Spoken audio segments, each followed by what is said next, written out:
قرآن مجید کا 29واں سورہ سورہ عنکبوت۔ سورہ عنکبوت کے متعلق چند مختصر نکات۔ بسم اللہ الرحمن الرحیم۔ سورہ عنکبوت موجودہ ترتیب کے لحاظ سے قرآن مجید کا 29واں اور ترتیب نزول کے اعتبار سے 85واں سورہ ہے۔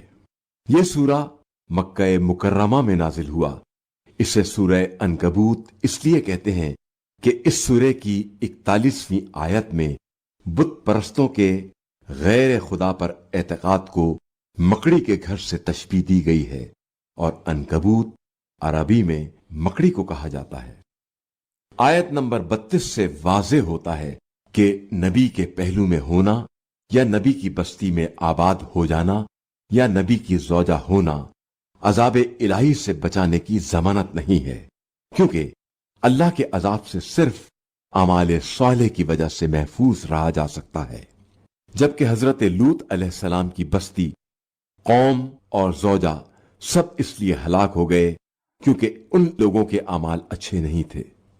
آیت نمبر 45 کے مطابق نماز انسان کو برائیوں سے روکتی ہے، کیونکہ نماز کو پابندی کے ساتھ ادا کرنے والا شخص خود کو ہمیشہ اللہ کی بارگاہ میں حاضر سمجھتا ہے اور گناہ کے ارتکاب میں شرم اور حیا محسوس کرتا ہے۔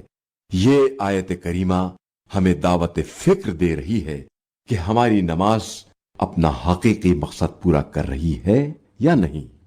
جو شخص اسے لکھ کر اس کا پانی پی لے تو اللہ اس کے دل کو سکون عطا کرے گا۔